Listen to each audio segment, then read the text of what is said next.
Siang teman-teman, Assalamualaikum warahmatullahi wabarakatuh.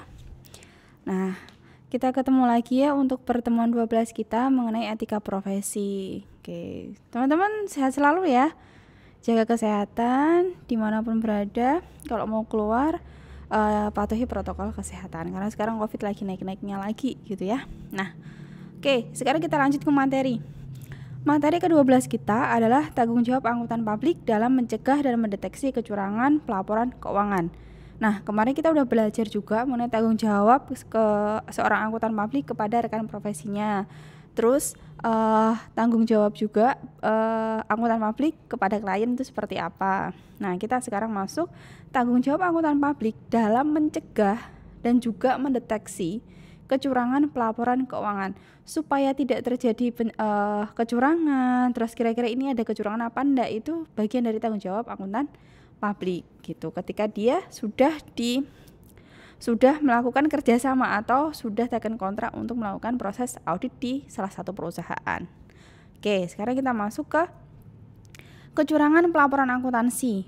Kecurangan pelaporan akuntansi adalah salah saji yang disengaja atau menghilangkan informasi tertentu atau pengungkapan informasi dengan maksud untuk menipu penggunanya. Contohnya, saya itu sebagai akuntan di perusahaan atau saya sebagai manajer perusahaan. Saya tuh ingin menyajikan laporan keuangan yang bagus bagi perusahaan, sehingga saya itu menyajikan laporan keuangan yang saya percantik, yang saya ungkapkan dengan cara yang tidak baik, atau saya menyajikan laporan keuangan yang tidak sesuai dengan real pelaksanaan di organisasi saya kayak gitu. Nah, berarti itu salah satu unsur kesengajaan supaya orang lain itu melihat perusahaan bagus, supaya banyak investor yang mau invest di tempatku, supaya saya dapat tambahan modal dari para kreditur, misalnya kayak gitu. Itu kan berarti bermaksud untuk menipu kayak gitu. Berarti ada unsur kecurangan di situ yang menyajikan informasi tidak sesuai dengan realitas yang ada. Nah, selanjutnya menurut Ferdinand dan juga Naim, penyebab fraud itu apa sih? Ada 3. Yang pertama, adanya pemalsuan, penipuan, atau perubahan catatan akuntansi ataupun dokumen akuntansi pendukung lainnya yang menjadi sumber data bagi penyajian laporan keuangan. Di dalam laporan keuangan itu bisa dipalsukan, dimanipulasi, dirubah catatannya, itu sehingga menyebabkan fraud atau kecurangan dalam pelaporan akuntansi.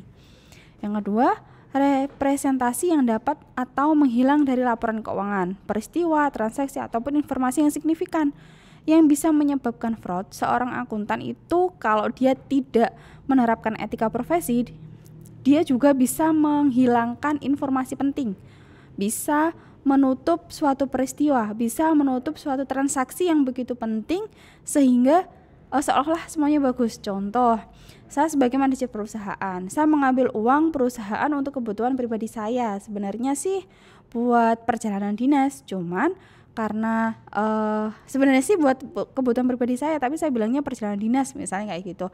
Nah, itu ada suatu transaksi yang saya tutupin, bukan perintah dari perusahaan. Seharusnya perusahaan mengeluarkan berapa, saya dapatnya lebih dari yang semestinya, itu saya tutupin. Itu juga bisa dikatakan fraud. Terus salah penerapan secara sengaja, salah, jadi kayak salah saji tapi dia disengaja, itu juga bagian dari fraud. Nah, di sini akan timbul kecurangan. Seorang akuntan publik itu yang tidak menerapkan etika dalam profesinya bisa menimbulkan kecurangan apabila auditor dan juga perusahaan itu sama-sama bekerja atau bekerja sama untuk memperkaya diri sendiri kayak gitu. Jadi kayak menimbulkan suatu kolusi kayak gitu. Nah, memperkaya diri sendiri untuk mendapatkan keuntungan dari kedua belah pihak tadi dengan cara merugikan orang lain dengan cara yang buruk. Nah, salah satu upaya untuk mencegah supaya tidak terjadi kolusi antara auditor sama perusahaan atau auditor sama kliennya, maka harus ada perputaran atau rotasi jasa audit. Kalau misalnya tahun ini saya sebagai perusahaan menggunakan auditor A atau KAPA, 5 tahun kemudian atau beberapa jangka waktu kemudian itu 2 tahun lagi misalnya saya harus menggunakan KAPB misalnya kayak gitu. Jadi harus ada perputaran atau perubahan auditor, KAP-nya harus berubah kayak gitu. Nah, di situ juga diatur oleh keputusan Menteri Keuangan.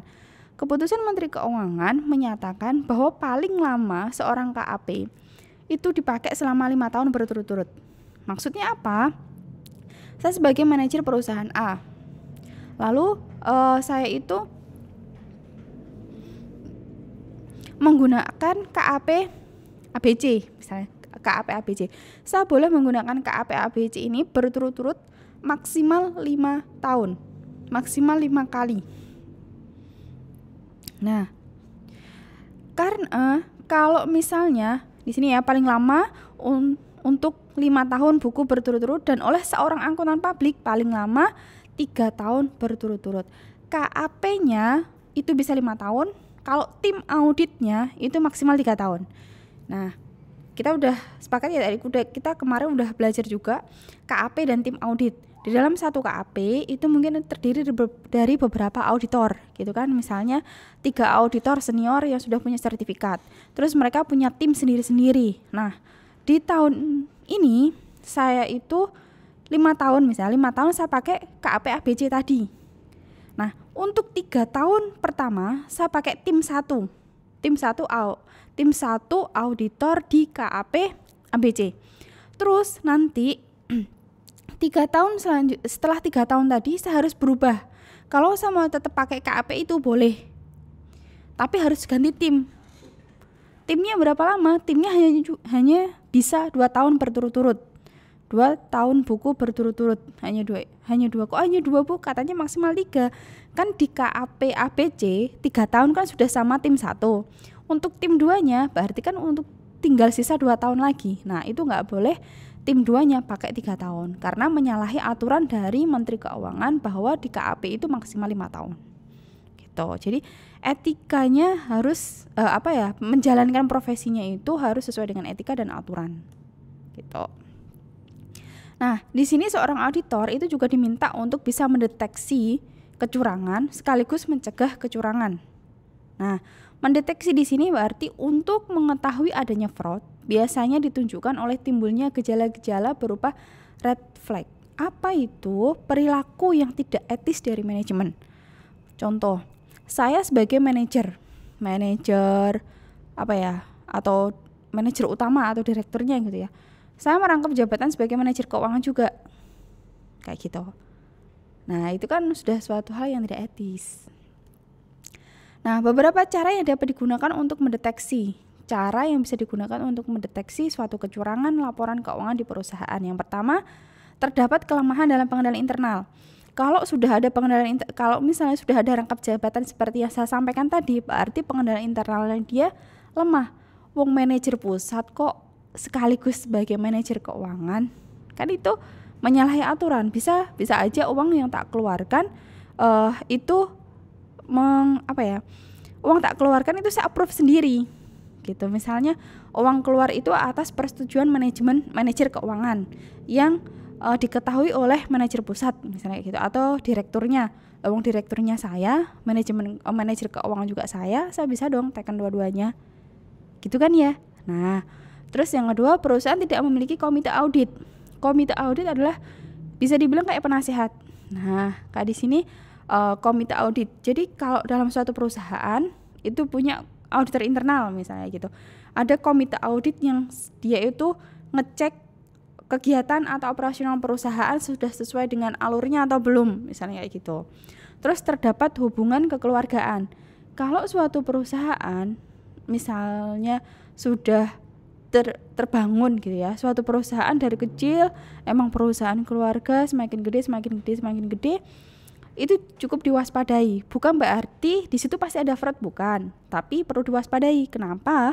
Karena unsur kekeluargaan yang sudah dibangun sejak kecil ini kan bisa jadi nanti antara manajemen dengan karyawan perusahaan, oh ya dulu kan perjanjiannya ini 3 orang bersaudara nih, tahun ini aku manajernya, tahun kedua kamu manajernya, tahun ketiga kamu manajernya, misalnya kayak gitu.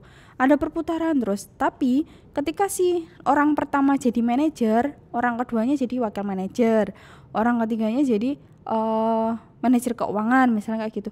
Itu berputar, yang approve cuma 3 orang ini, yang penting bisa menguasai 3 orang, yang melakukan operasional dan menguasai dan pengambilan keputusan lainnya itu semuanya 3 orang ini. Ya kalau 3 orang ini bisa bekerja sama untuk menimbulkan kecurangan atau terjadi kolusi, itu kan juga bahaya gitu kan. Ya udah, yang penting 3 orang ini kaya aja udah gitu kan. Nah itu kan juga dikhawatirkan bukan berarti bakal ada fraud, tapi dikhawatirkan akan ada fraud. Jadi kalau sudah seperti itu, auditor agak waspada gitu. Terus cara mencegahnya seperti apa? Yang pertama, meningkatkan, salah satu caranya ya ini ya, caranya cukup banyak, ini salah satunya aja, meningkatkan efektivitas pengendalian internal, ketaatan terhadap aturan akuntansi, moralitas dari manajemen itu sendiri, serta menghilangkan asimetri informasi. Apa itu asimetri informasi? Perbedaan jumlah atau kualitas informasi yang diterima atau disampaikan. Contoh, saya itu sebagai agent di perusahaan, saya itu sebagai pengelola perusahaan, saya punya investor. Investor itu kan nggak setiap hari datang, nggak setiap hari ngecek, dia taunya kinerja perusahaan dari laporan keuangan misalnya kayak gitu. Saya kan yang tahu tiap hari operasional perusahaan itu seperti apa, cara kerjanya seperti apa, pendapatannya dan lain-lain, kan saya yang lebih tahu. Nah, saya menyajikan informasi berdasarkan operasional dalam bentuk laporan keuangan. Berarti informasi yang diterima oleh investor kan terbatas di laporan keuangan itu. Saya yang menguasai semuanya. Saya bisa jadi mempercantik laporan keuangan supaya investor percaya sama saya. Itulah yang disebut asimetri informasi, perbedaan informasi yang saya miliki dengan informasi yang dimiliki oleh investor. Nah, kalau saya sebagai akuntan yang menerapkan etika profesi yang baik, maka saya akan menyajikan laporan keuangan sesuai dengan realitas yang ada kepada investor, kepada kreditor, kepada masyarakat gitu, supaya nggak ada perbedaan kualitas laporan keuangan. Terus menurut Wilopo, upaya untuk menghilangkan perilaku yang tidak etis dari manajemen dan kecenderungan kecurangan akuntansi, yang pertama, efektivitas pengendalian, termasuk penegakan hukum, perbaikan sistem pengawasan dan juga pengendalian, pelaksanaan good governance, terus memperbaiki moral dari pengelola perusahaan, memperbaiki moral. Nah inilah, kita pernah belajar juga contoh dalam suatu lingkungan, etika itu bisa timbul, orang itu bisa etikanya bisa berubah, bisa baik bisa buruk, itu terhadap lingkungan juga, habitnya dia seperti apa gitu kan, yang diwujudkan dengan mengembangkan sikap komitmen terhadap perusahaan, negara dan juga masyarakat gitu. Terus yang terakhir ada The National Commission of Fraudulent Financial Reporting merekomendasikan ada 4 tindakan untuk mengurangi kemungkinan terjadinya kecurangan dalam bentuk laporan keuangan. Yang pertama, membentuk lingkungan organisasi yang memberikan kontribusi terhadap integritas, mengidentifikasi dan memahami faktor-faktor yang mengarah, menilai resiko, mendesain dan mengimplementasikan internal kontrol atau pengendalian internal yang memadai untuk laporan keuangan gitu ya. Nah, cukup sekian untuk pertemuan 12. Nanti kita sambung lagi di diskusi kita gitu ya. Mohon maaf sekali apabila banyak kekurangannya. Selamat siang. Wassalamualaikum warahmatullahi wabarakatuh.